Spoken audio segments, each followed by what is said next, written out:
Okay, welcome everybody to the Rye Brook Airport Advisory Council August meeting.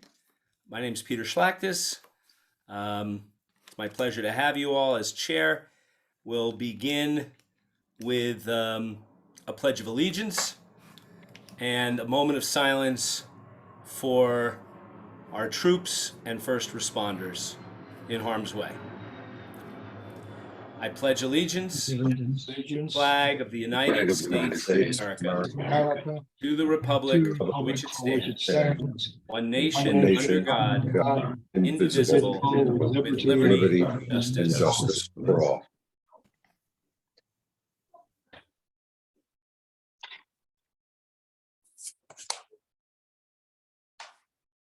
Okay, thank you. We'll begin next by having the members of the council introduce themselves, and then it would be lovely if our guests from the public could do so as well. So again, my name is Peter Schlachtis. I'm the chair of the AAC. I live up in Belfair, and I also serve on the County Airport Advisory Board. John? John Mogno. I live in the enclave at Rye Brook. Stuart? Stuart Simon, resident of Rye Brook for 25 years. Ed? Hi, I'm Ed Pupil. I live in Doral Greens in Rye Brook. Alan? Hi, Alan Strauss. I'm a resident of Rye Brook for 44 years, Woo! even before 1980. Bunch of boasters we have here. All right, Yeah. Stephen. Stephen Malkinson, resident of the Arbors in Rye Brook, and also a member of the board of directors of the Westchester Aviation Association, and pilot and a former aircraft owner at Westchester. Okay. I guess just starting at the top again, George, do you want to introduce yourself to the group? Sure. George Walsh, resident of Enclave at Rye Brook. And Judy? Hi, Judy Finkelstein, resident of the Arbors. And Ria? Good evening, Ria Hanrahan with HOMH, environmental consultant out of New York City. Great. Thanks for, glad you could join us. Okay. So let's move on to the adoption of the minutes. Our July minutes were distributed to the members. I don't believe I've gotten any requests for corrections or additions so far, but does anyone want to point out anything that we should do to improve upon them? Okay. Well, then with thanks to Stuart, and trust that we can rely on you hopefully once again this evening. Well, I'll tell you, I will do it, but I would ask for volunteers perhaps the next time. I've been doing this a while, so. It's a very fair request, and I would ask that if anybody would be willing to, even take on a rotation of doing this with some guidance from Stuart, that would be much appreciated, because I know from past experience that I'm not going to be able to do it all. Right. Or if anyone would like to take my place and let me be secretary, that would be fine. I would entertain that motion as well. So, bottom line All right, is, I'm all in tonight. all right, for tonight, we're good. But, I would ask that people think about just reaching out to me via email after the meeting, so that we could give Stuart a little fair relief going forward. Anyway, do I have a motion to adopt the minutes? I see a motion by Ed. Do I have a second? Yes, okay. So let's do this by acclamation. All in favor? Aye. Any opposed? Okay, so the minutes are adopted. Stuart, will you alert Greg? I'm Okay. sorry, what do you want me to do? Oh, Just great, sure. alert Greg Yeah, so that he can post them on the village website. okay. Okay, great. All right. Chair updates and general comments. I think the agenda is going to cover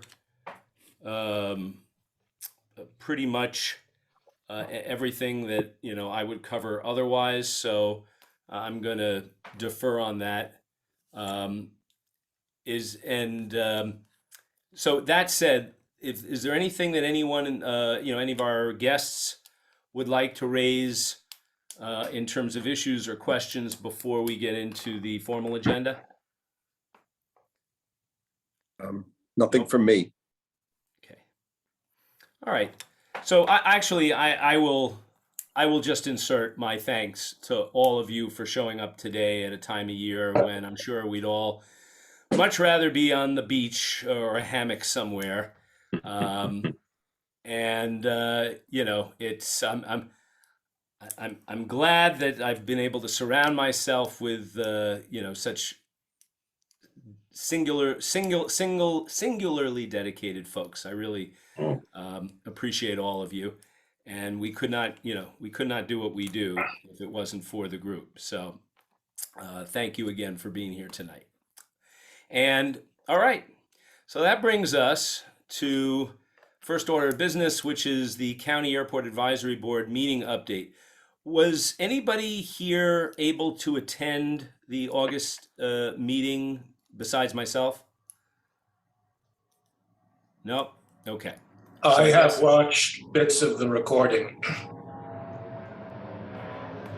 Sorry, we're going to pause for station identification as a plane lands outside my window.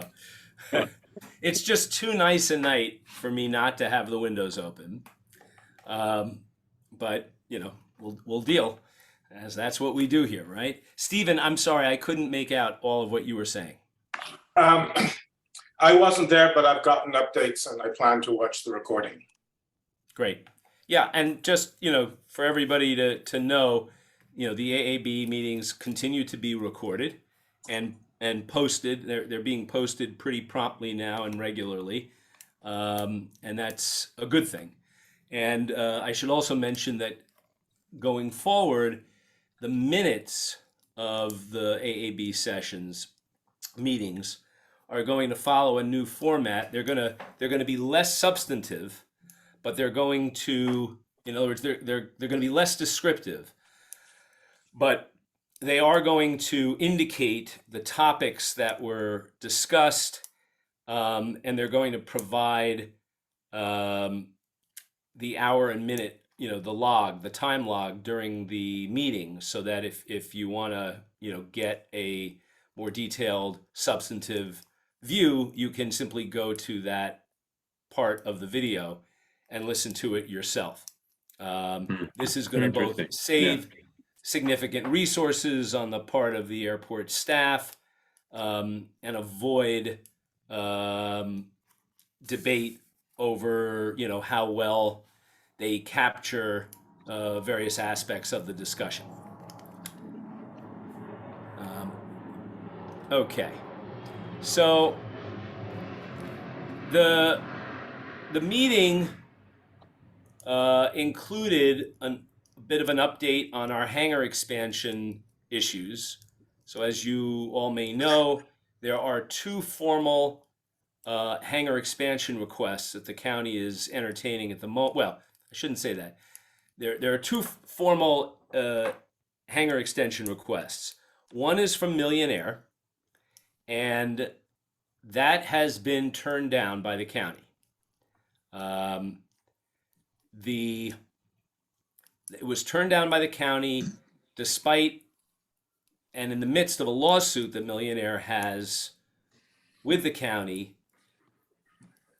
The parts of that lawsuit where Millionaire alleged that the county essentially owed it approval of the new hangar, were thrown out, but there is a part of Millionaire's lawsuit related to the hangar it's already built and its plans for a new one and its failure to do stormwater mitigation in compliance with NEPA and other environmental rules, where it's claiming the county bears some fault for that, and the judge declined to toss that out with the other charges.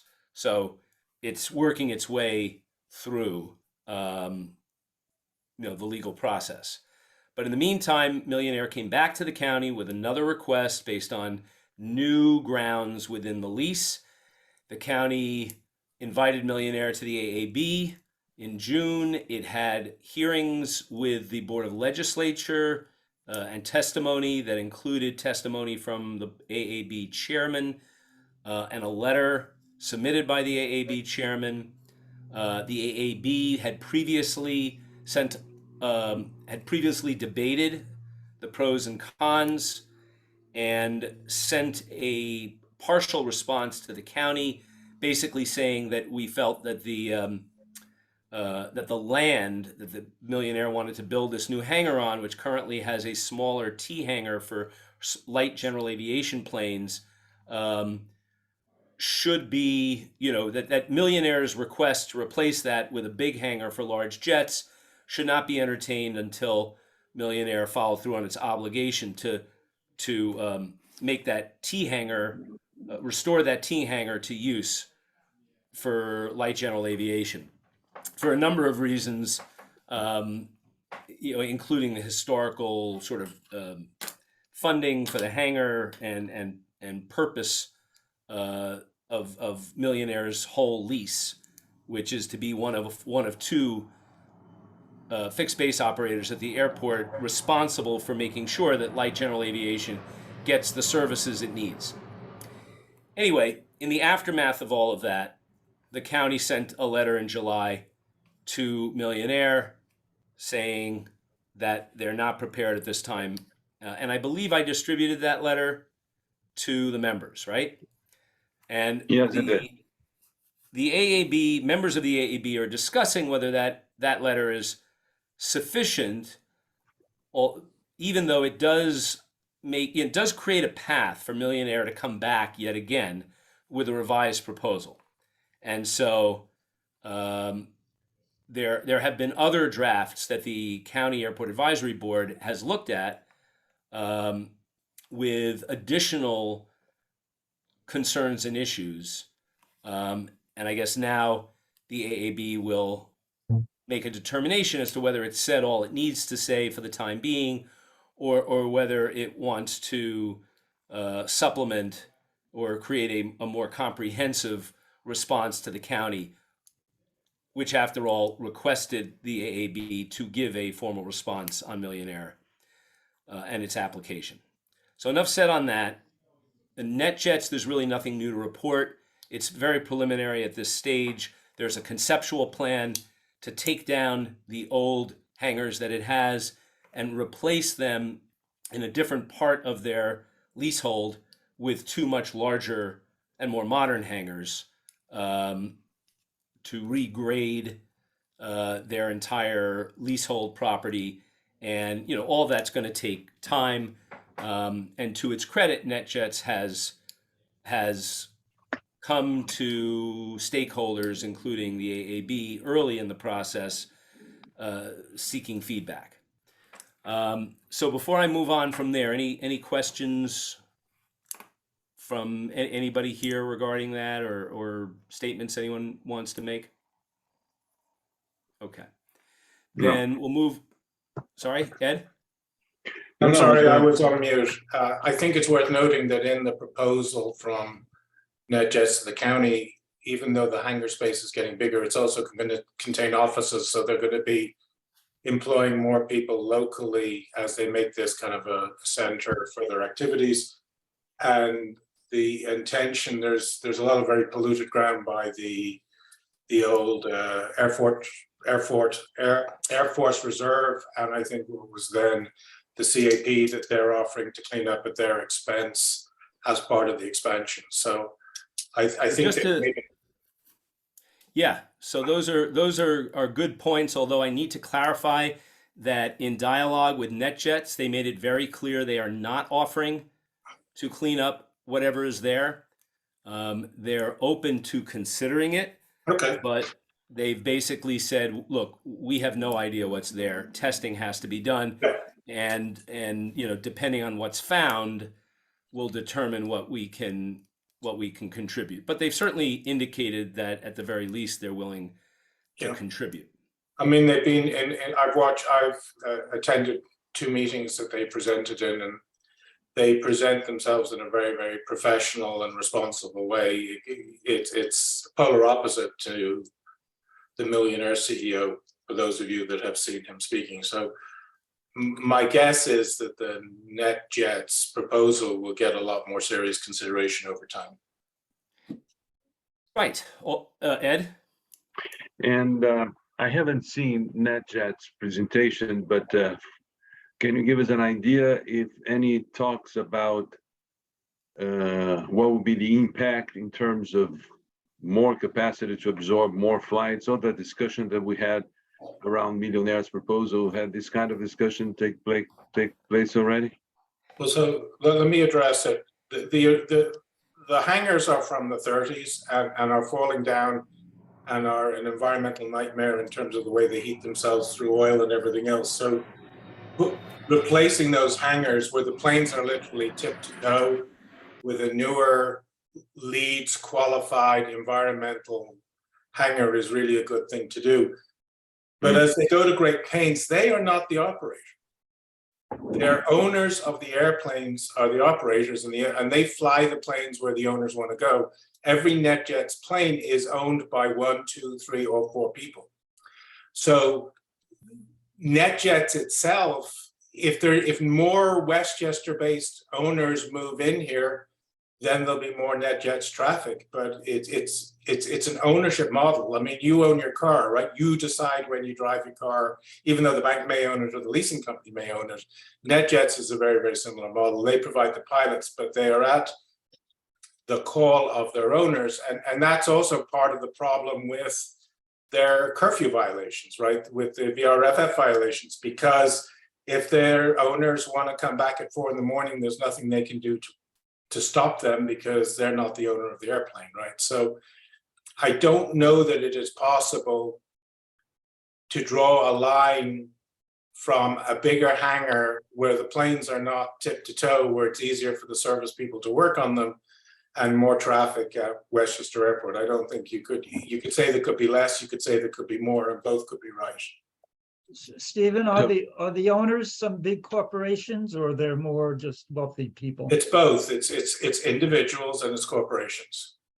Remember, NetJets is owned by Berkshire Hathaway, which is Warren Buffett, right? Yeah. Yes.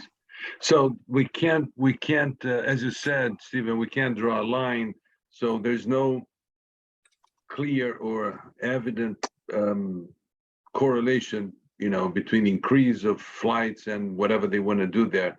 Well, right now, most of the planes, or a lot of the planes, are outside, and those planes that are outside will now be inside. So I don't know that if there's 30 planes in the hangar now and 20 planes outside, with the new hangars, they'll have all 50 planes in the hangar. So I think it's, to use an old English expression, 6 of one, half a dozen of another. Yeah, so it's certainly true, Stephen, that what you're saying could come to pass, and that there would be, NetJets has made it, has tried to present the fact that they have a number of legitimate and compelling reasons to want newer, bigger hangars that have nothing to do with increasing flights in and out of Westchester. And while it's a bit of an exaggeration to say that the hangars are from the 30s, because I think one is from the 50s and one is from the 60s, they are regardless old hangars. And by the way, one might be from the 40s, the late 40s. So, but I mean, they are regardless old hangars. Very old. And right now, based on the tour that I was given along with other AAB members, it does seem evident that it's filled to capacity, and that creates certain inefficiencies and extra costs for NetJets in terms of how they can service those planes and the extent to which they need to pay for towing services from because the planes can't move on their own because things are too tight. And it is also true that they are promising to build anything new to much higher modern environmental standards, etc. That said, I question, number one, whether it is really true that they have no control, because if they close the garage, that would, during certain hours, that wouldn't prevent someone from flying their plane in, but they might be less likely to fly their plane in if there were no garage services waiting for them for several hours. And there's nothing theoretically stopping them from doing that other than their own business model, which, we don't necessarily have to accept hook, line, and sinker here in Westchester. I think if they've got contracts, Peter, with their customers, who are corporations and individuals, that say that their hangars are available 24 hours a day, I think it will be very hard for you to take a position that you can invalidate that contract, right? I'm not looking to invalidate the contract, but I don't have to grant them extra hangar space. Assuming it were up to me, I don't have to grant them extra hangar space, regardless of what contract provisions they have locked themselves into, with their customers. So that's one issue. Another issue of concern that I and other AAB members have raised, has to do with the fact that, to the extent that they allowed themselves to become full to capacity, or even over capacity, there's, at this stage of the game, nothing to prevent them from allowing or even, aiming for things to go in the same direction once they have their new hangars. And while it's true that if that they can get, more spacing and more planes to fit inside versus outside, the way they're designing that land is going to leave at least as much outside tarmac room as there is now, and more level tarmac room, so that theoretically they could simply, get to a point where they're full to the gills in the larger buildings, and we wind up with a lot more planes in and out of Westchester. And, to some extent, this mimics what happened with the main terminal, the passenger terminal, right? We had the old Quonset hut way back in the day, and it was replaced with a more modern terminal. The difference is that the county took pains at the time to legally delineate the capacity of the terminal at the same level as the Quonset hut was handling at the time, with the understanding that the whole idea was for things to be less congested in the new terminal. But by recognizing and freezing that capacity,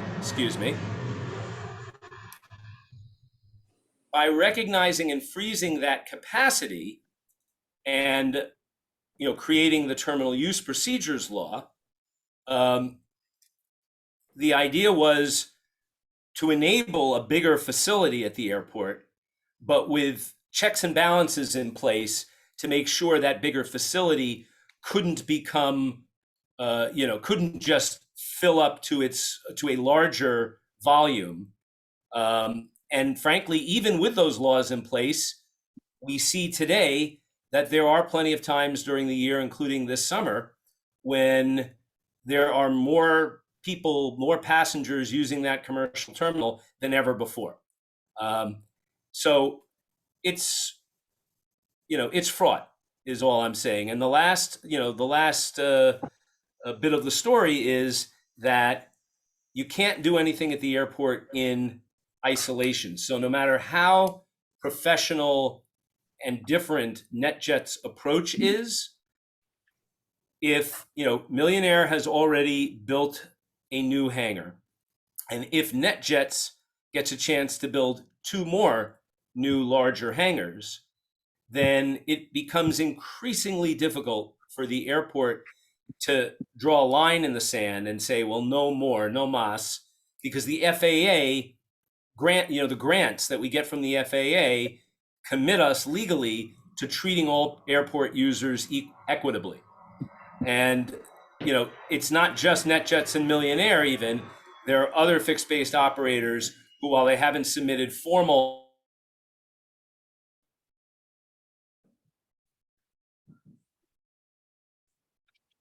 You froze, Peter. And not a very good picture either. Someone want to take a screen grab? I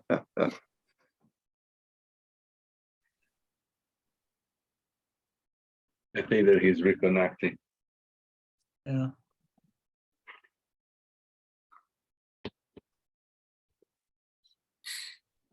Hi, can you hear me?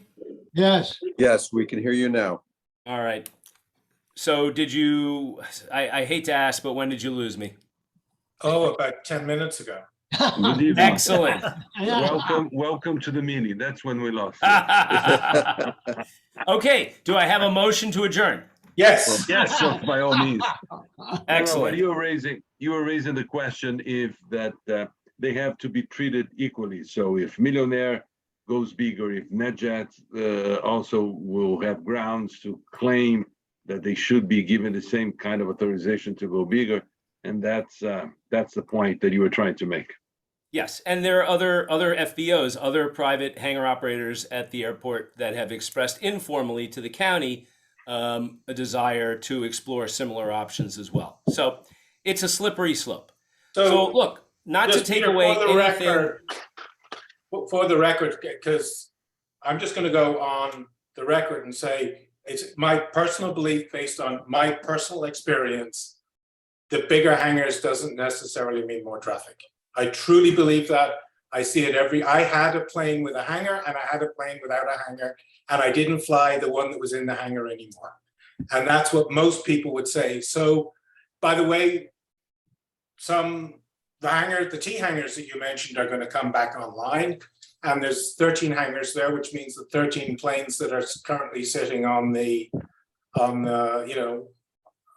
tarmac will get moved into those hangars. And then the people who are on the waiting list actually will get the opportunity. But hangar size is not a determinant of whether a plane flies or not. Plane flies because it has to fly.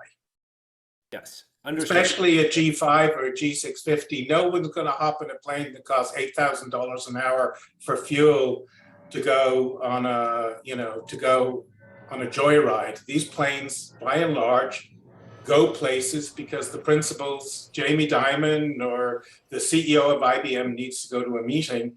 And if IBM's hangar doubled in size, the CEO wouldn't fly any more or any less. And so that's my personal feeling. I'm just expressing it to the group because it's going to come up as we get into these debates over and over again. I can even look at people in my neighborhood who moved from houses that didn't have garages to houses that did have garages. They still don't drive their cars anymore. This is a use. I use these airplanes to do things. And whether they're in a small hangar or a big hangar is not going to determine how much I use them.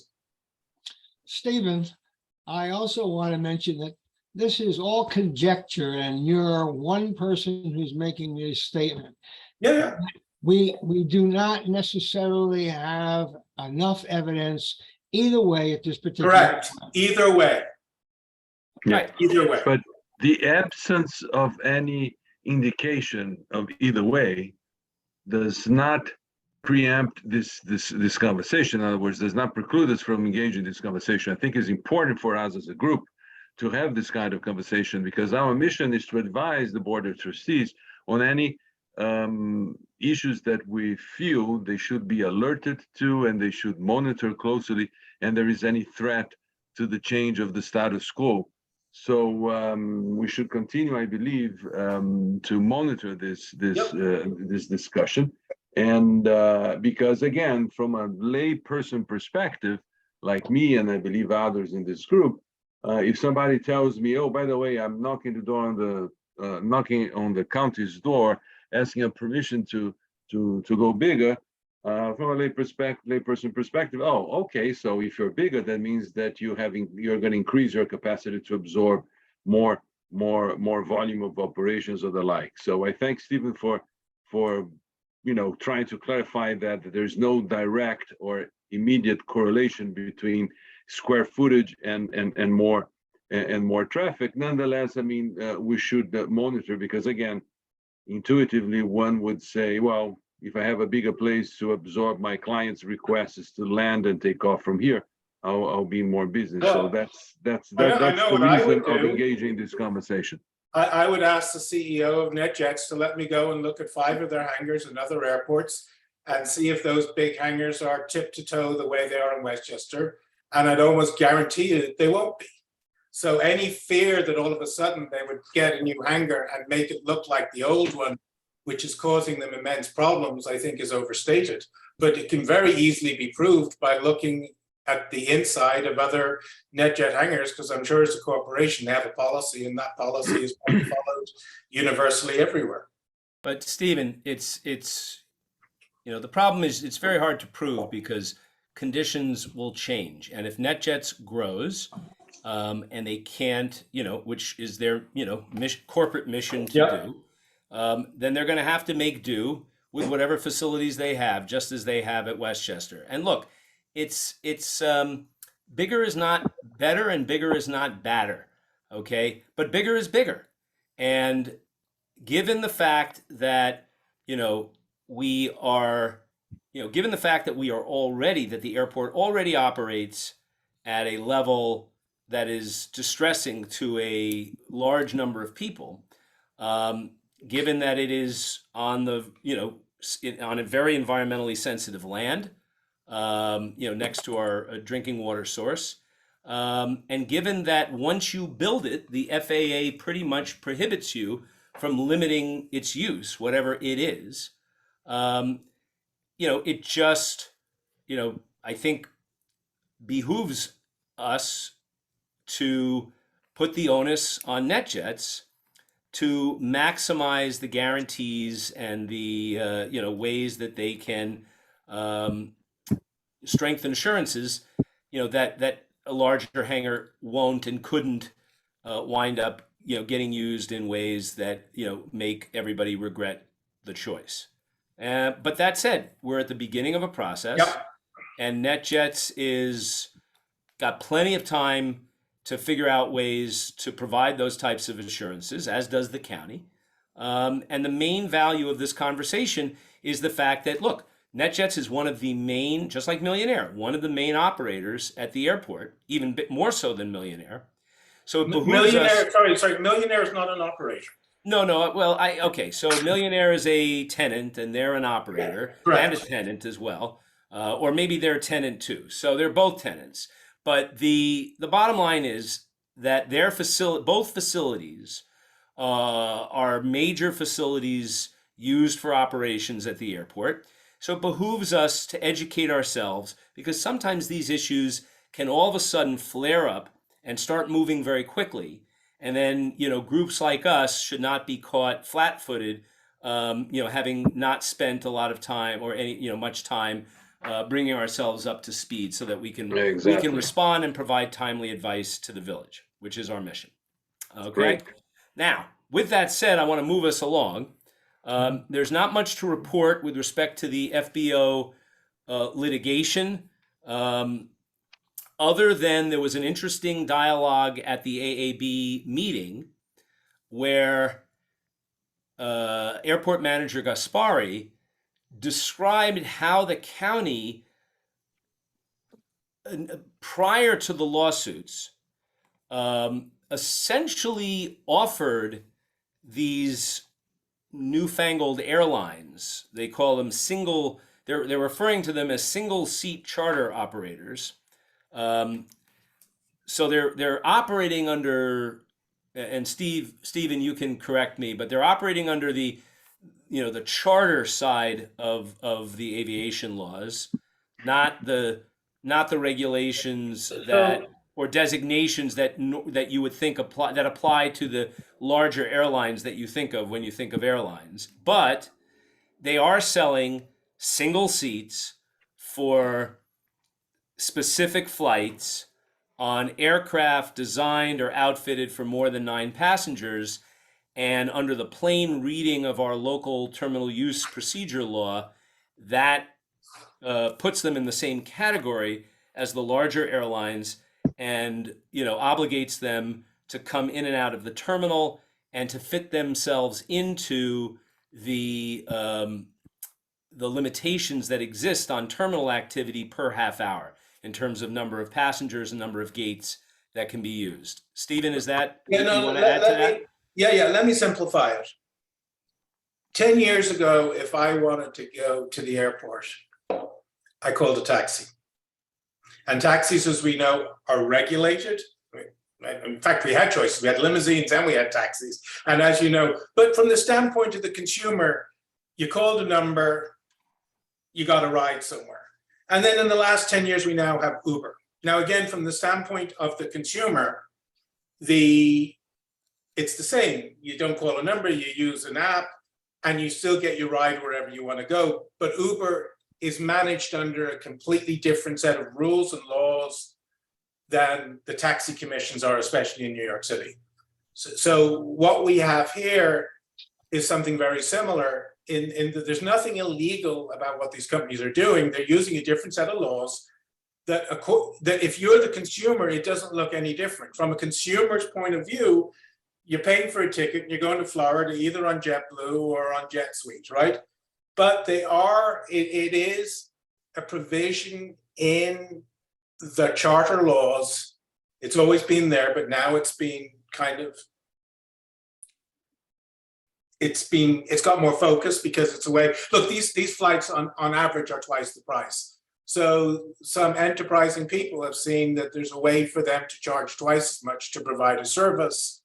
The whole basis of the lawsuit is that and very similar to what happened in New York City with Uber versus taxis, right? Uber said the rules that apply to taxis don't apply to us. And likewise, these airlines, these charter operators are saying the rules that apply to airlines don't apply to us. And so it's in the courts for the courts to decide. Yeah, and I think that's a good analogy to an extent. I would only add that, number one, whereas Uber, more or less, I mean, now they've got different levels of service, right? But they were aiming to replace taxis. These folks are more aiming to undercut the limos. They're not aiming at the mass market. So they're just another exclusive way for affluent people to travel. The other difference is that Uber took advantage of gaps in the regulations. Our local law has no such gap. Our local law was written quite explicitly and comprehensively to cover not just traditional airlines, but also charter operators of any type that, again, you sold single seats and used aircraft equipped to take over 9 people. So whereas Uber said, you can't shoehorn us into somebody else's rules, these operators are basically saying, screw your rules. We don't want to follow them. And so we don't think that they should hold up But hold on, as Peter. local rules and all. As of now, the county has given them full permission to operate as is, with the proviso that when the courts decide, that will be the outcome. But until the courts make a decision, the county has basically told them they can operate the way they want to operate. There's a stipulation that was agreed to in conjunction with the court and the attorneys that you're right, allows them to operate. And, you know, I'm not at liberty to quote the county, but I've had informal discussions with, you know, key people at the county level who that indicated to me at least that that's not some, you know, that doesn't reflect any sort of philosophical acknowledgement on the county's part on the merits of the case, but rather a tactical view that they will have a better opportunity to get, you know, an injunction or something like that if they agreed to that, if they were reasonable up front. It remains to be seen whether that legal strategy pans out or whether that turns out to be an accurate representation of the county strategy. But at this point, we've been told that for the next 6 months, it's mostly going to be discovery, and there's nothing. Also, at the time the county agreed to that stipulation, it had a parallel strategy for state courts, which in the end it abandoned. So, and that, you know, it may be that its hope for a injunction was predicated on a state court strategy, but the federal court stepped in and indicated that it was going to take over jurisdiction.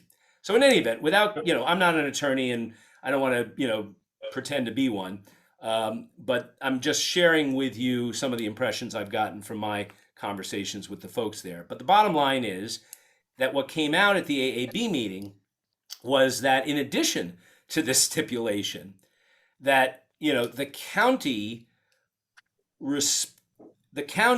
took in feedback from these operators that basically said, you can't expect us to, number one, force our people to use the, you know, the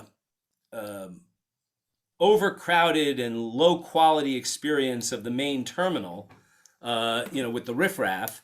That's not what they're paying for. And number two, when we fly in from airports, you know, because these are smaller planes than you would typically see these days from most other airlines, they will fly in from airports, some of which don't have commercial airline passenger terminals, so they don't have the kind of TSA screening that we experience at airline terminals. And because of that, the argument goes that their passengers can't get off at the main terminal. Correct. Because they won't have undergone the TSA screening on the front end that they would need to be safely allowed into our terminal on the back end. Am I getting that right, Judy? Okay, excellent. That is exactly right. It's reverse screening. So now, of course, that leaves open a couple of possibilities, right? Sure. One is to say that, you know, well, that's very nice, but again, our airport has certain rules and standards and limitations and caps. And if your business model doesn't accommodate that, you don't have to use our airport. Okay. And, you know, we will not shed a lot of tears over the fact that, you know, we don't have those additional flights coming in and out. That's one response. The county chose to try some accommodations and offered a formal proposal that, number one, allowed for a more exclusive and expedited processing of outbound passengers at our terminal, okay, using private rooms and cutting in line and, you know, things like that.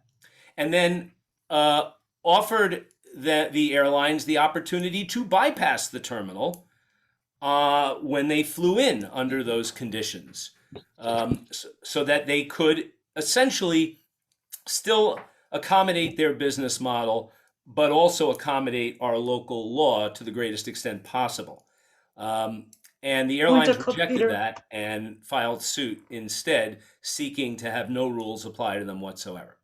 Peter, So that's point of what came out at the AAB meeting that I wanted to share with you. And Manager Gaspari shared a copy of after the meeting, shared a copy of the policy, which if anyone wants to take a look at, I can share with you. So Peter, point of before we move on, clarification. anything further on that topic? Steve, Peter, Stuart. Before I lose my thought, so if one of these charters comes in at 2 AM, they have to go through TSA to get in through No, the, they can't go no? through they can't go through the general aviation building. They can't go through the passenger building. They can Well- go to Oh, okay. general aviation. So okay. hang on a second. Number one, in theory, it depends on where they took off, right?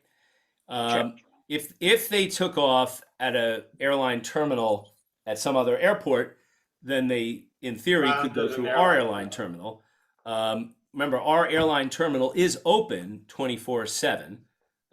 That's why you see every month violations of the voluntary overnight curfew on the part of airlines. So But Peter, I do need to correct one thing you said. You said they're operating under no rules. They are operating under rules. They're operating under Part 135 and the security that goes with that. So just to keep the record straight, they are operating under rules. They're just a different set of rules. We may not Sorry. like them, but what they are doing is 100% legal. fair enough. And Didn't mean to we imply shouldn't be anything else, trying to but they're not create- operating under our local law. They're not operating under the TUR, which is what they have essentially taken to court. And I don't know how the federal judge is going to Right. rule on this. None of us know, but when he does or when she does, then this will be decided. Correct. Or the appeals thereafter are resolved. But anyway, so Stuart, does that answer your question? Just one more time. So if a charter comes in at 2 AM, if they're gonna use the terminal, they have to go through TSA. But if they're off to one of these No. operators like. No? Sorry, it depends on where it took off. So a Okay. plane that takes off, let's say from Orange County and Yeah. takes off from John Wayne Terminal and all of the people were TSA screened on, then Yeah. when it lands in Westchester, they have to go to the main terminal. It's a match pair. If a plane takes off from San Jose from Atlantic's FBO in Yeah. San Jose, then it will land at Atlantic's FBO here because it has to be a match pair. The rules have to match each other. All right. Actually, you know what? If I could, I'd like to take advantage of the fact that we have Judy here, and Judy, I hope it's okay if I share that you have some expertise on this issue.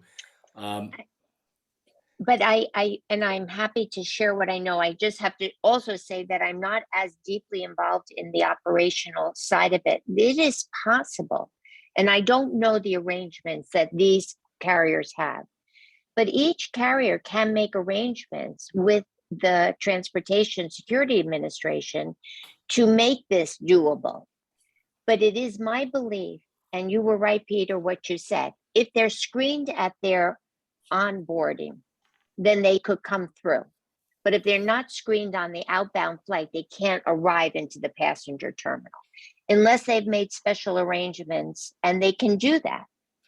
So there are different arrangements made with different carriers. I think Stephen said they march to a different set of rules than general aviation, right? Or passenger aviation.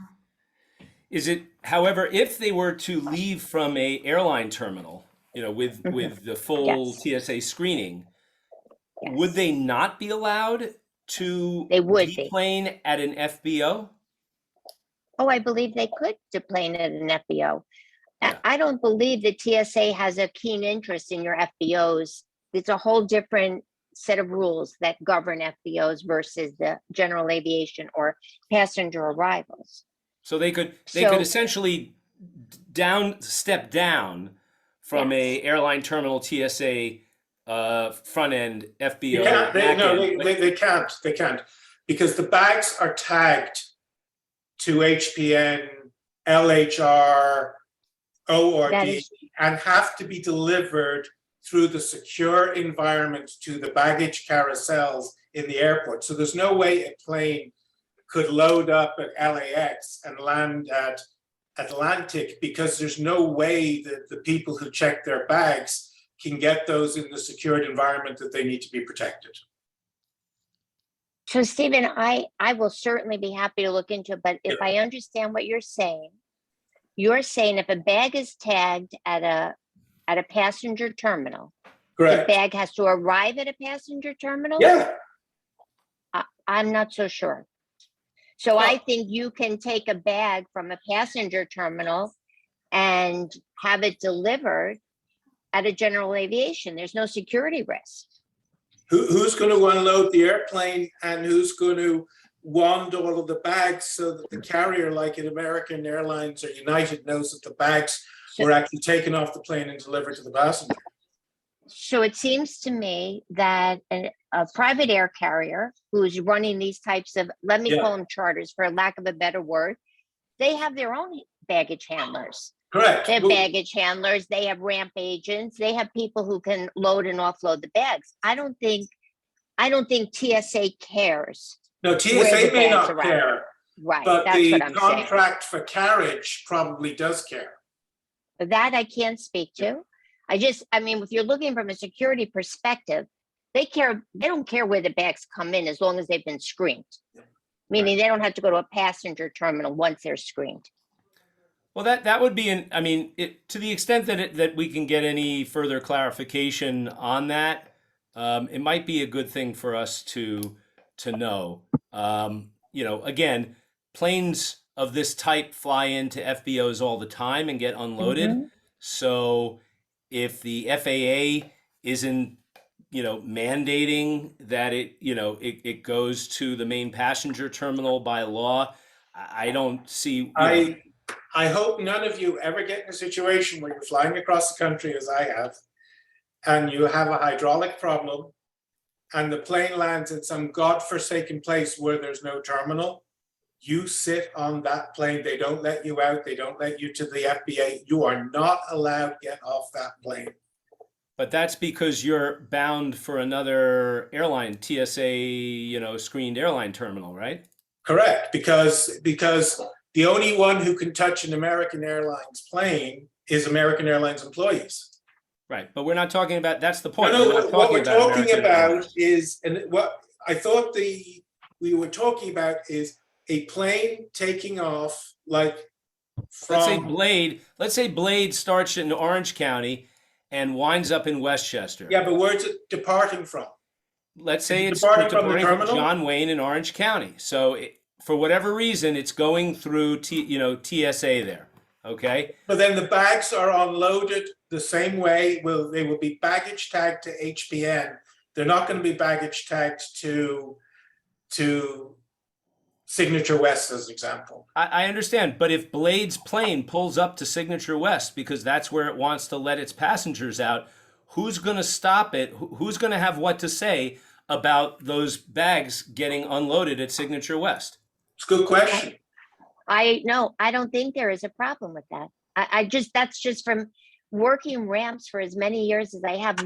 When you're receiving an aircraft, if it's a charter, it is up to the handling agents of that company to manage that aircraft, wherever it goes, whether it goes to Signature or it goes to one of the gates at HPN, it's all HPN.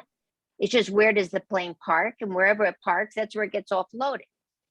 What I think what we were talking about is if the bags went through TSA security and wanted to be offloaded at Westchester Airport, it could be. It could also go into the general aviation or the FBO. But if it was not screened by TSA, it could not. I I don't thought know, that was because- the conversation. Yeah, but I mean, this is a very academic discussion at this point. and You're probably right. isn't worth, You're right. especially as we got to talk about our But class.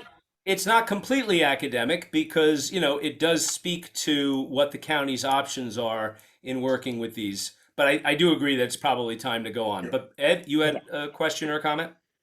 Yeah, just to say that I believe that we are going to a certain level of details in this discussion, although it's an important discussion, but I believe that we can defer this discussion to another meeting. All right. Because the main point here that I believe you wanted to make, Peter, is that there is a litigation going on. The main issue is that these operators are trying to say that these TUR rules do not apply to them, therefore they are not subject to the threshold of 9 seats. They don't have to go and disembark to the terminal. So the issue is if that set of rules, the only set of rules, by the way, that we happen to have in connection with operations in this airport, the discussion is whether that set of rule applies to them or not, and that we don't have any news on that front. Well, the other point I wanted to make, was again to share the strategy the county has been using, whether you consider that strategy appropriate, stingy, or overly accommodating. I wanted to inform people about it, and also to conclude by saying that the airport was asked that even though these particular plaintiffs have rejected those accommodations out of hand, does that offered policy still exist today because it was offered? And the answer appears to be yes. And then the follow-up question was, are any other operators at the airport taking advantage of it? And the answer we received is no. So, but again, interesting information that we will monitor. Moving on though, air emission study recommendations. We're still waiting for any real substantive engagement by the county on those recommendations that the Airport Advisory Board made and that the Village of Rybrook, at our prompting, endorsed and asked the county to engage on. So that's unfortunately the extent of my update there. With respect to airport operations and noise reports, it was brought up that June was the heaviest month ever on record in terms of airline passengers. And just to be clear, that's airline passengers, not airport flights, as I mistakenly wrote on a draft. Stated as a record number of TSA screenings. Okay. Which is a proxy for passengers, but it doesn't say anything about the arrival rate of when you get screened versus when you get on an airplane. Well, okay, but Manager Gaspari seemed to think that it was. No, I take it that it's, but her exact words were TSA screenings. Yeah. So the bottom line is that if there was any concern that that airport operations remain depressed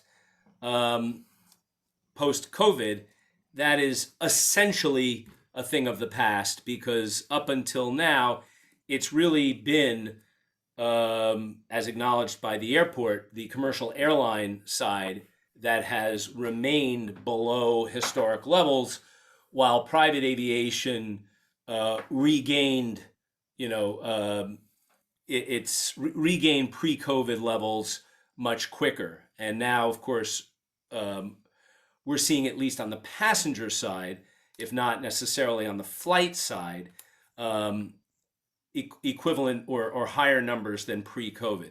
And that raised a conversation about the increasing use by airlines, as well as private operators, of larger and larger planes, which of course is also driving the desire for FBOs to have bigger hangars, right, to accommodate this trend towards larger planes. But on the airline side, this is a long-standing trend from smaller puddle jumpers to larger aircraft feeding, hub and spoke type networks.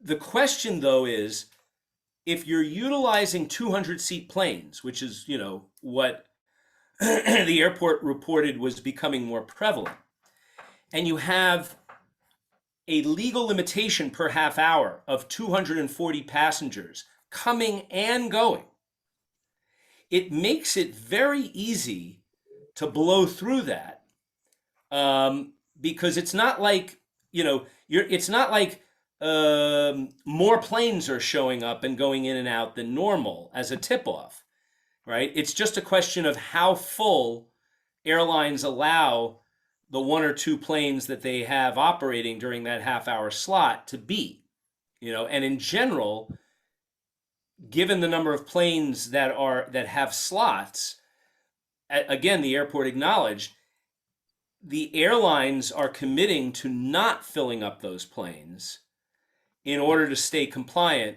with the terminal use procedures law. And yet, there's a lot of anecdotal information about full flights and over full terminal crowds. And so the question came up, in fairness, I think I raised it, about compliance auditing and Yeah. what kind of procedures the airport is using to make sure that airlines are respecting that 240 cap per half hour and not overbooking. And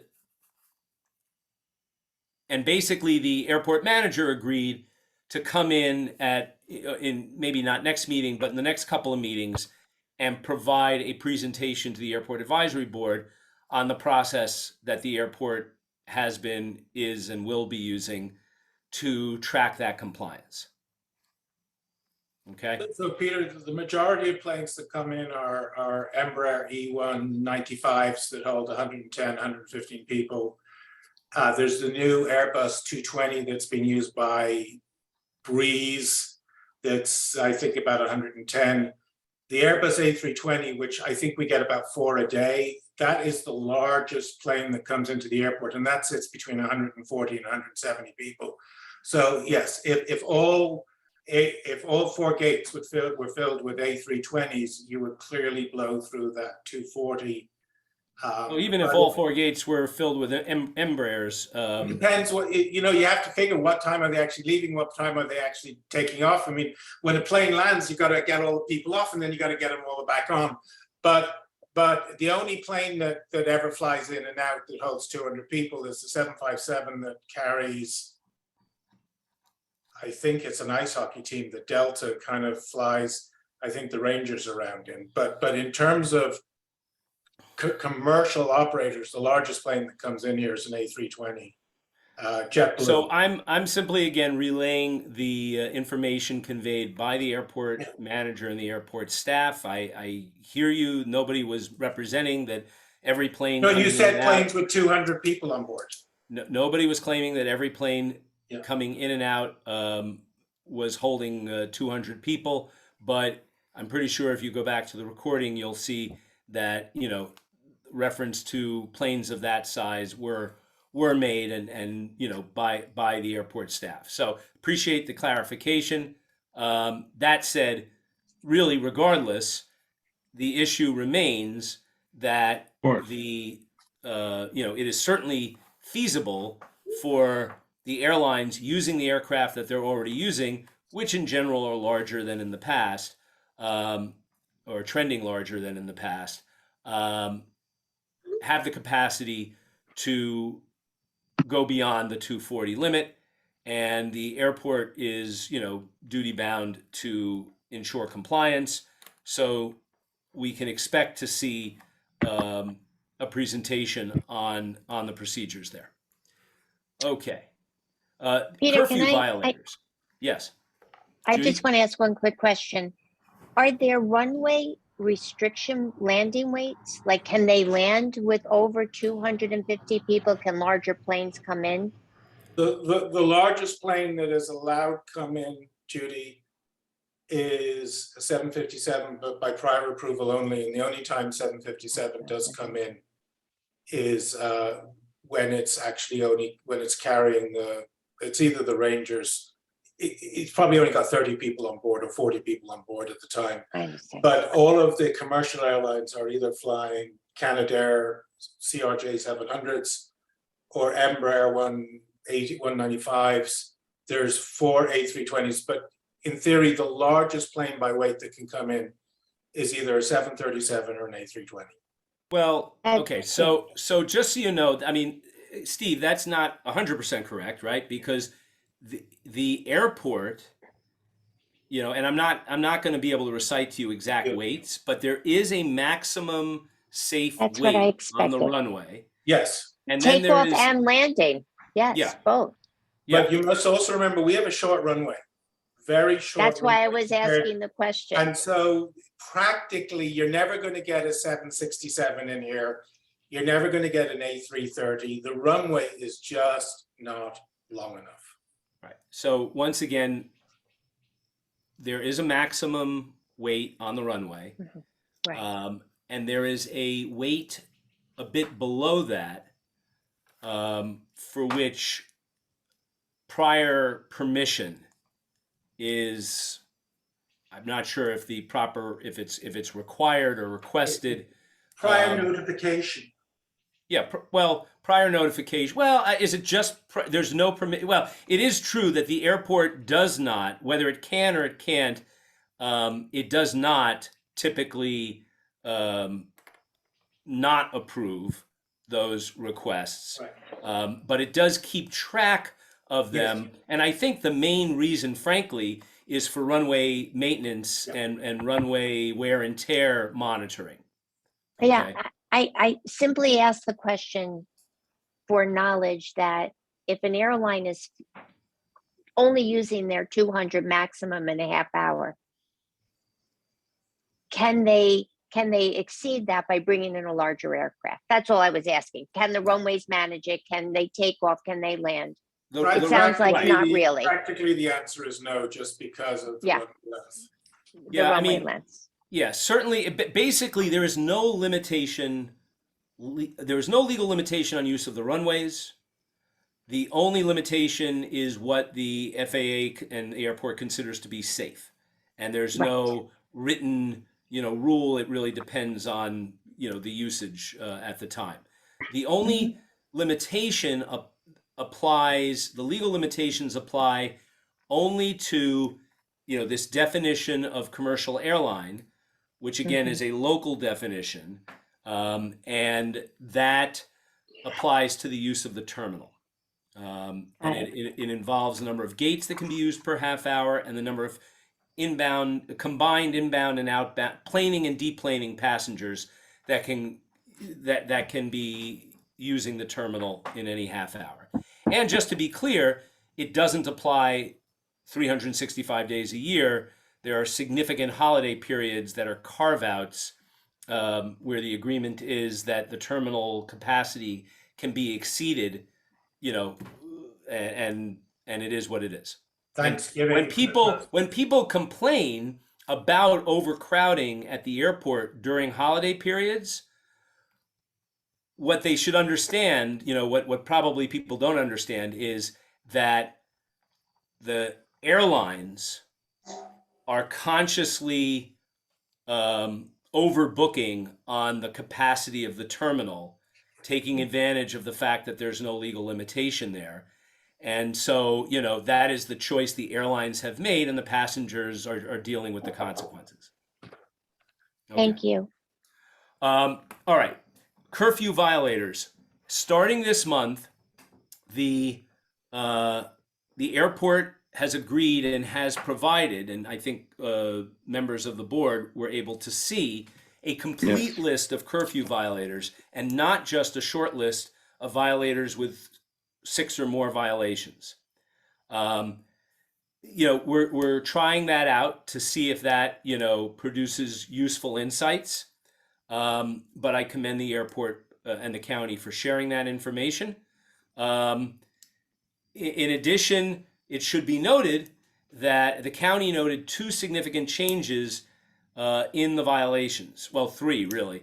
One is an increasing number of airline-related curfew violations, which tends to happen during the first, midnight to 1 hour with late arrivals, and the 30 to 45 minutes before 6:30. As airlines ignore the VRFF and schedule early morning flights out.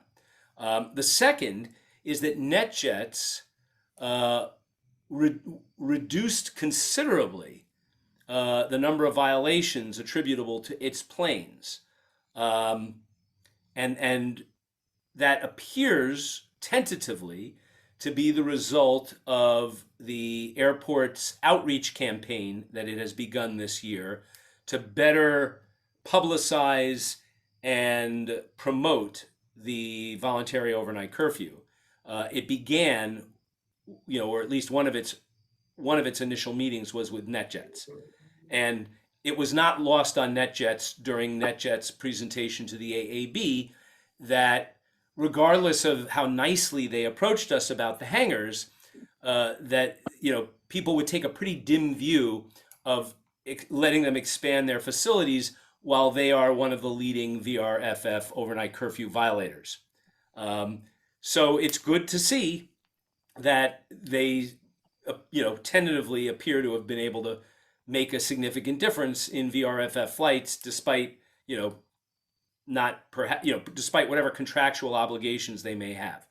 Unfortunately, that was all made up by Tradewinds, who had a surging number of overnight flights. Tradewinds, focuses on air taxi type services to vacationers in Martha's Vineyard and Nantucket and places like that. And the airport indicated that they felt there was some evidence that folks lucky enough to have those homes wanted to come back on Monday mornings.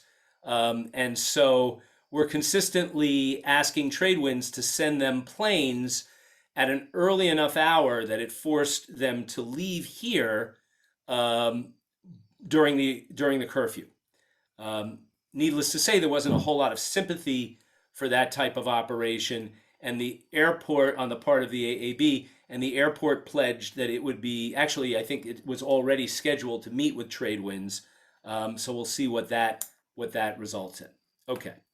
All right. Last but not least, we spent some time on the proposed reclassification by the FAA, although this is a report of a working group on the FAA on the wisdom of changing the airspace around the airport from a Class D to a Class C, which would, among other things, extend the radius subject to our local tower. And in other words, the radius within which aircraft need to be in communication with our local tower from 5 miles to 10 miles. And there's some vertical changes as well. But the big one was to kind of force more planes in a greater area around the airport to be in touch with the tower, ostensibly to reduce potentially dangerous situations that have arisen where planes had to be diverted. One plane had to be diverted so that it would stay safely away from other planes. And from what I gather in some informal conversations, a lot of that has to do with larger, faster jets bearing down on smaller, slower general aviation aircraft outside of that 5 mile, but within the 10-mile radius. So there was some questions, and basically the FAA is supposedly going to meet with the AAB to better explain this, hopefully next month. In the meantime, we kind of practiced our questions and concerns about what, if any, impact this could have on the volume of traffic at HPN, on the altitude at which planes fly, and other questions like that. And it's very preliminary at this point. It was represented that this process is likely to take, even if it goes forward, is likely to take a couple of years. So I don't think we need to spend a tremendous amount getting into the details at this stage, but I want to give you a heads up because it is definitely a reason to block off the next AAB meeting on your schedules if you're interested in this. All right. Any final questions or comments? Just a couple of comments on that, Peter. You're right. It'll be between 3 and 5 years. It should be noted that for as busy an airport as White Plains is, airports with half the amount of traffic are already classified as Charlie. From my perspective, and most pilots I've talked to up and down the spectrum, this is only a good thing. As you mentioned, the airspace it goes up from 2,500 feet to 4,000 feet, and it goes from 5 miles to 10 miles. And the rule about Class Charlie is you have to be talking to tower control.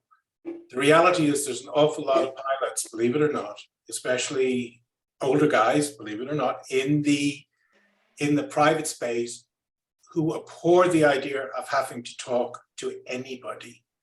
And they are actually it's quite legal in the US to fly a plane without an electrical system, without radios, without a transponder.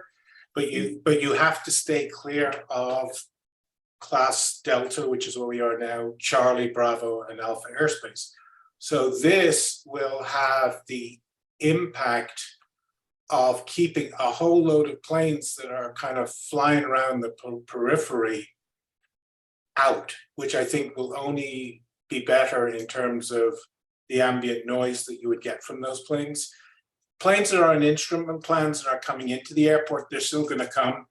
But all of those people flying up and down the Hudson and flying all over the place and cutting corners, they just don't want to. First of all, they don't want to be in the class Charlie anyway, because then someone's watching them, and if you bust an airspace, they take your ticket away from you. They take your license away.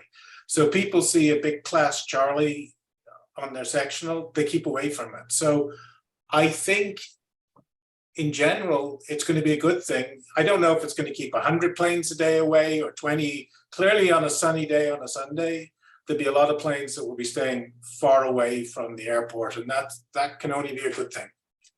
All right. Yeah, I don't have any, that sounds right to me. The only consideration that somebody indicated was that there might be some planes kind of diving low, flying low to try to get under it instead of around it. As was pointed out, the topography around here is kind of hilly, and it really doesn't leave much room at all for someone to do that safely. No, the current airspace looks like a cylinder, straight up. The new airspace will look like an upside down wedding cake. So there is a shelf, but it's 5 miles out, and that shelf is 1,200 feet.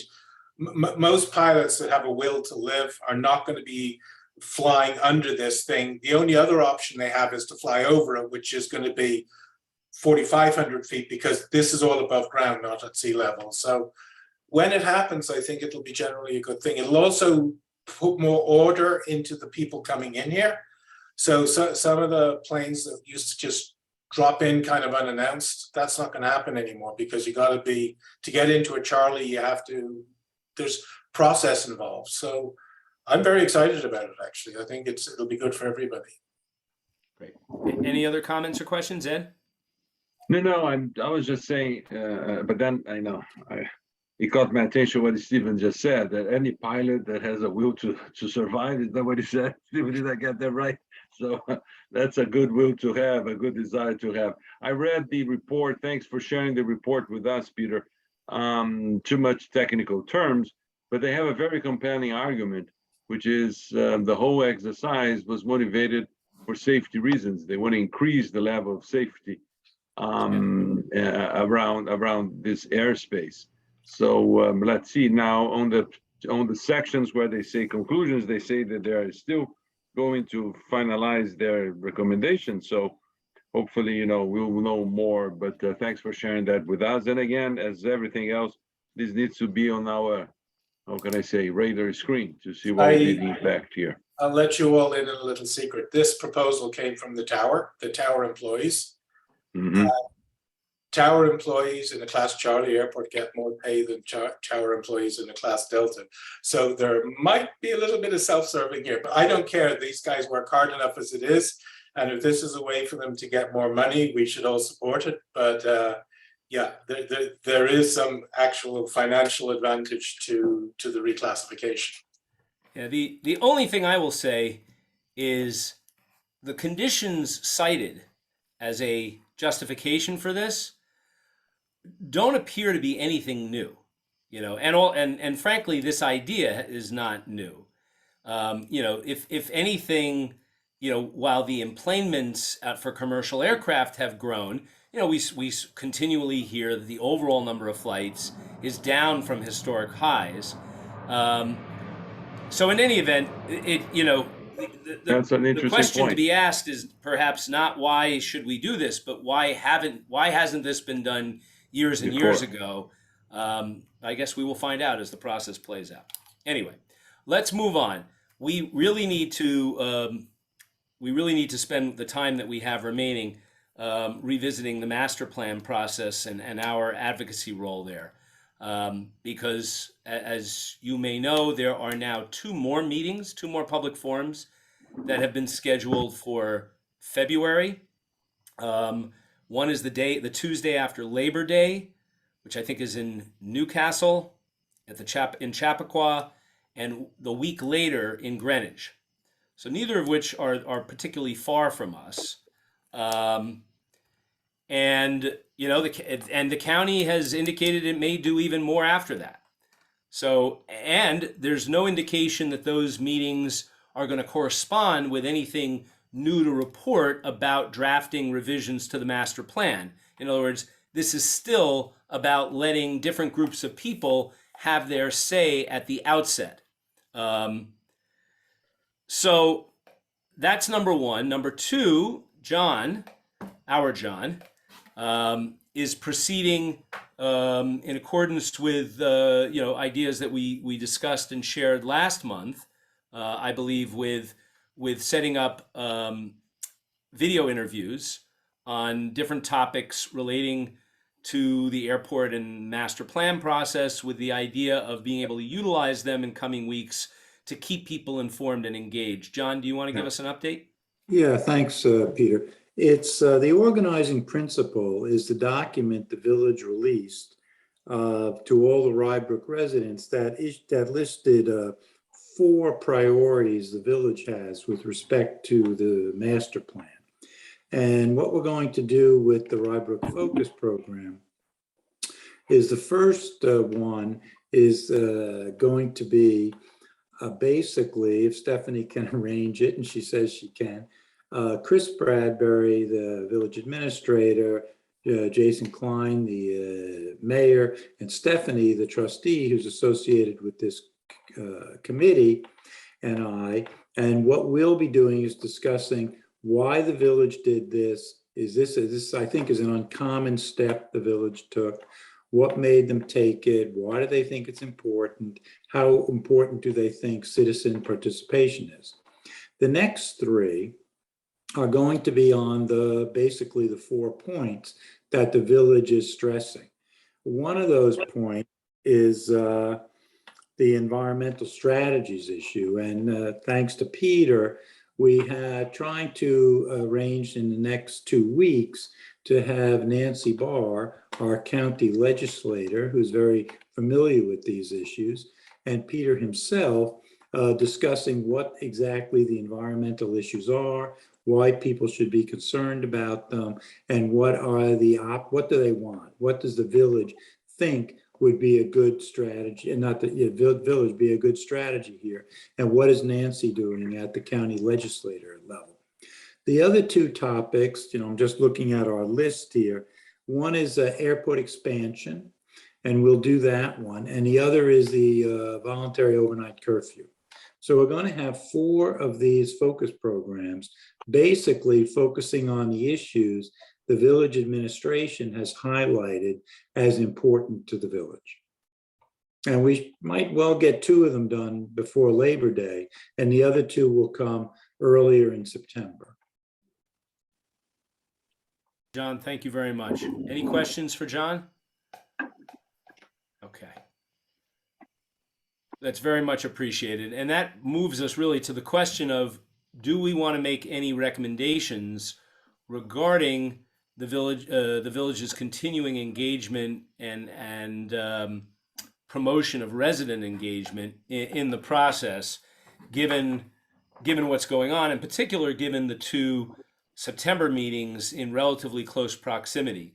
So I want to float the idea of recycling some of the messaging that the village utilized in advance of the June public forums to kind of essentially publicize the September forums with in case you missed the first round, it is not too late. There are still opportunities to in person relay your hopes and concerns and opinions about the airport and its future to county government, using similar and maybe even reiterating, redistributing the bulletin that was developed by the master plan task force.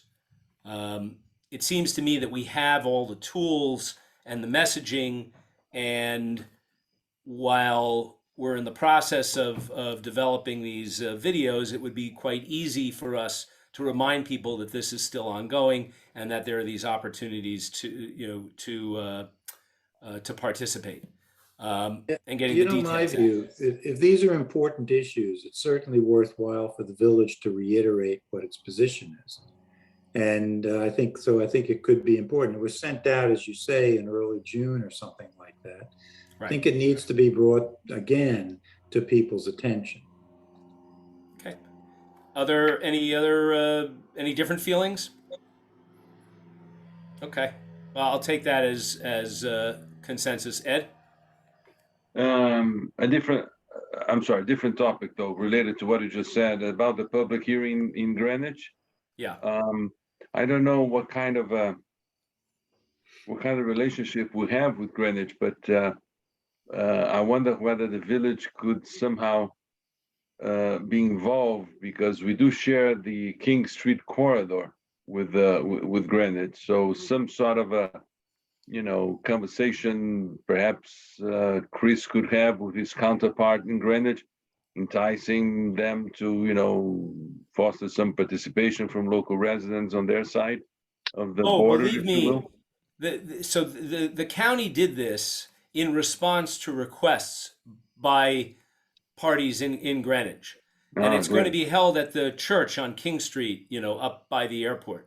So it's designed to facilitate, having the people who are most impacted by the airport in Greenwich to have an easy way to show up and make their feelings known. But it also, is in a location that's very convenient to Rybrook residents.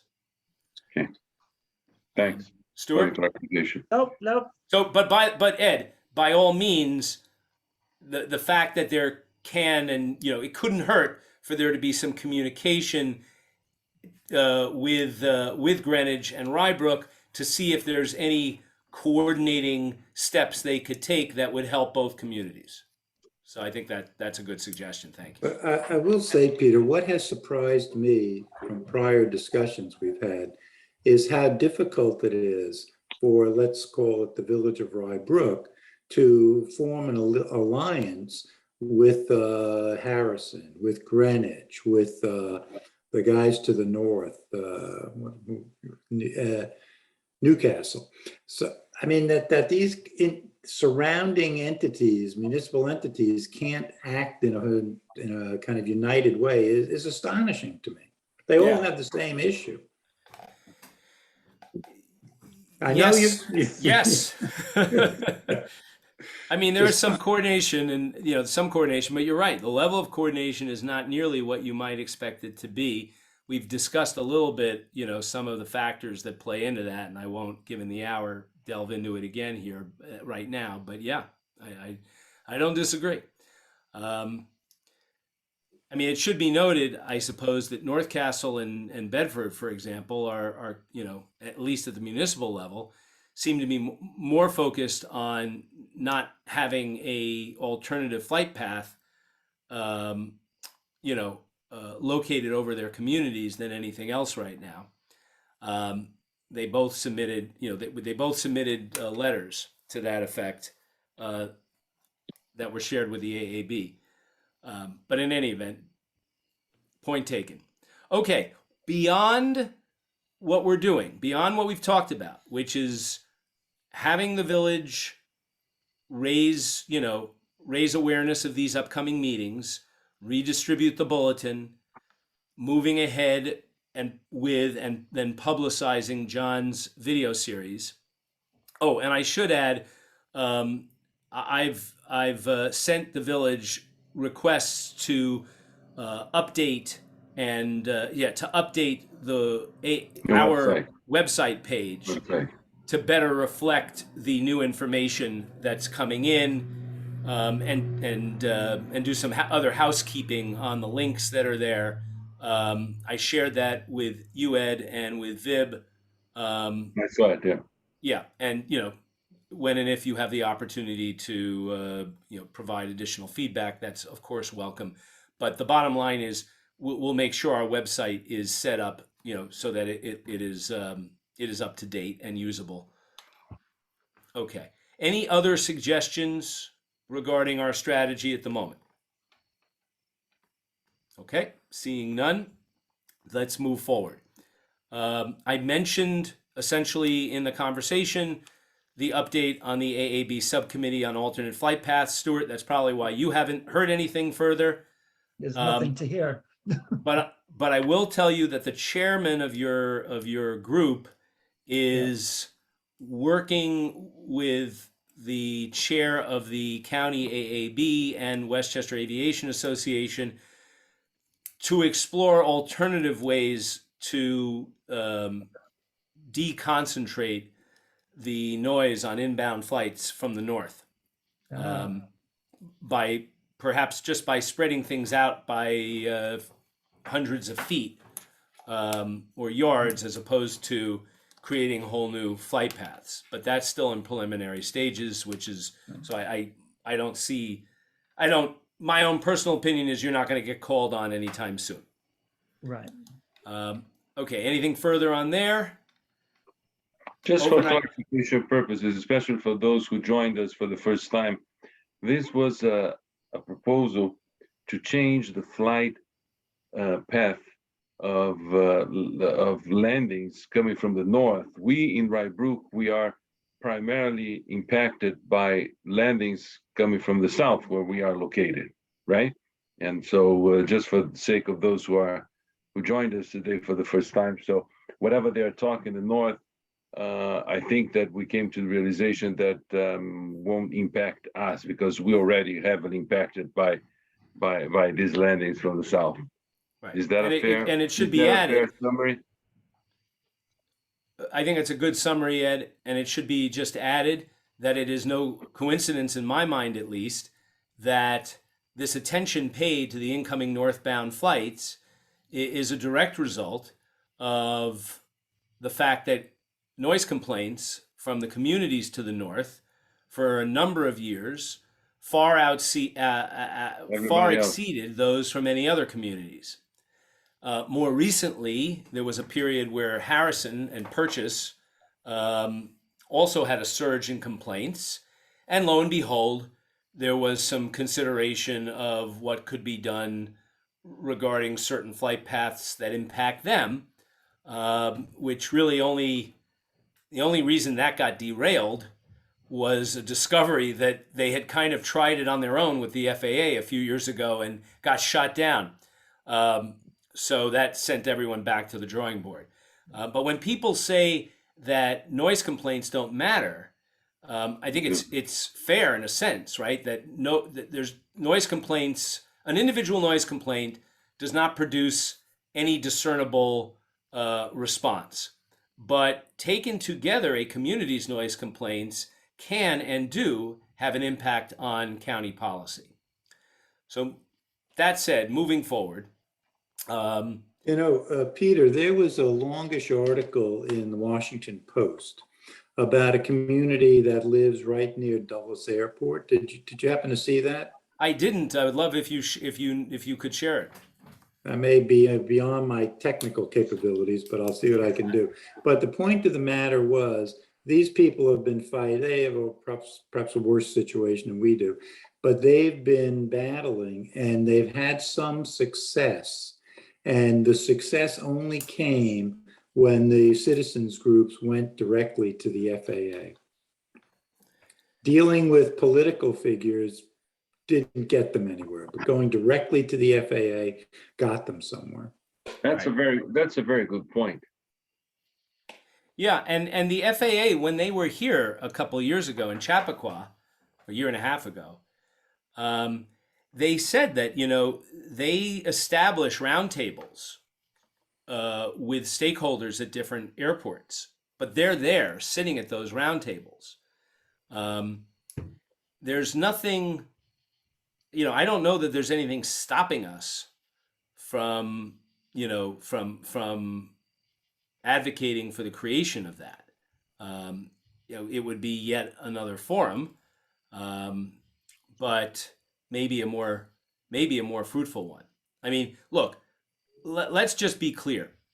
From a purely Rybrook perspective, there is virtually nothing we can do to reroute incoming planes because we're within a close enough radius of the airport that the planes pretty much have to fly where they're flying on a straight line.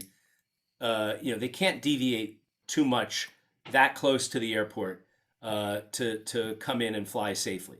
And on the outbound, the flight path already calls for flights to almost immediately begin banking to the west, bringing them over Purchase, and then ultimately heading northwest over the Hudson, you know, to avoid LaGuardia and other airspace. At least that's my understanding.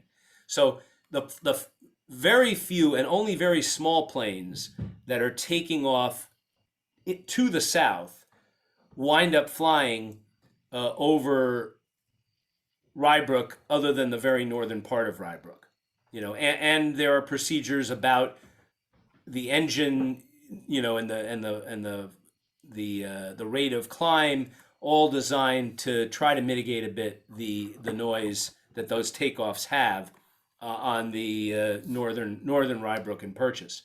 So from our point of view, there's not much we can do to mitigate the noise from the airport directly, other than support, you know, technological modernizations that cut down on noise, and prevent significant increases in the overall number of flights Exactly. and planes, especially larger planes or planes that, you know, at the end of the day, due to a combination of factors, size being one, produce more noise impacts on us.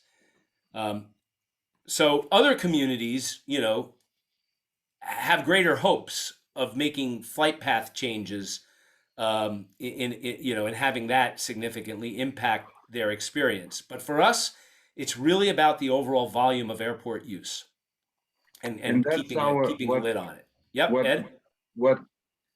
what may sound like our weakest link here actually is the only thing that we have to support our claim. And what we're trying to remind the county is that we can't. We were here. We bought our properties. We decided to live here. We are very conscious of our noisy neighbor, the airport. However, we did so under the expectation that the policy that was well publicized and even subject of a board of legislations, board of legislators resolution, that there would be no further increase. So yes, because we are heavily impacted now, makes our case stronger of asking them not to change the master plan and not to create conditions to increase the volume of operations of this airport. Right, because there's a pre-existing county policy against airport expansion that was, you know, that's been around as long as most of us, maybe not all of us, given some of those claims that were made at the beginning of the meeting, but most of us moved here to have our homes. All right, again, cognizant of time, we've already talked about website content. If people have, you know, any I will let you know as changes are made, and then, you know, I would ask all of you to, you know, let me know if there's anything you see that could be further corrected or improved upon. promotion of other municipal airport committees, et cetera.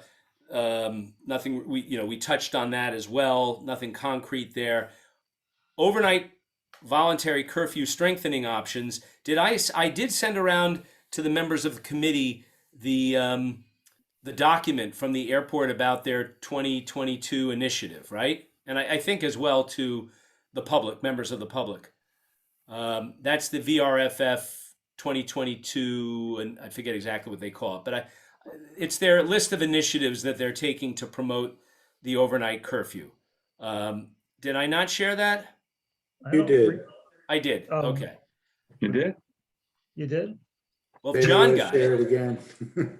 Yeah, I don't recall, but maybe I was I'll share not it again. around at that time. I'll Thank share it you. again. Yeah, So- I didn't get it yet, but All right. thank you. If a number of people haven't seen it, then that's just as well. We'll use that as an excuse to not take up more time this evening. But I do think that to the extent that some of these other issues allow, people's thoughts on, on what we can be doing to both support what the airport is doing and encourage the airport to do more, and perhaps encourage our own residents to act, is something we've discussed focusing more on, and I think that the airport's document is a good way to sort of focus our discussion. In terms of again, what we can do, what the village can do, what we can get the village to ask the county to do. Right. All right. Any final thoughts or comments? Great. All right. Well, any new business? Okay. Then we are at that time. George, you get points for lasting the longest.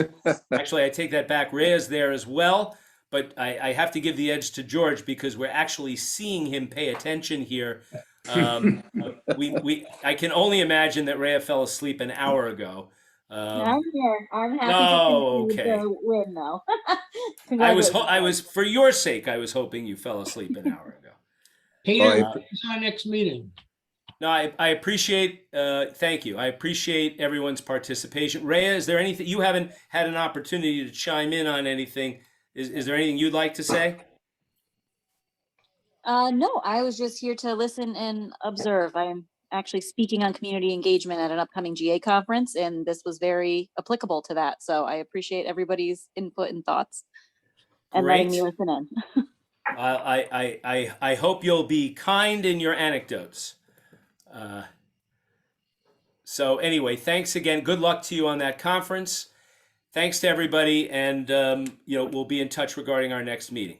Thank you very much for Okay, allowing thank me to you. participate. Thank you. Bye. Very welcome, George. Thank you, guys. Thanks. Bye-bye. now. See ya. Bye-bye.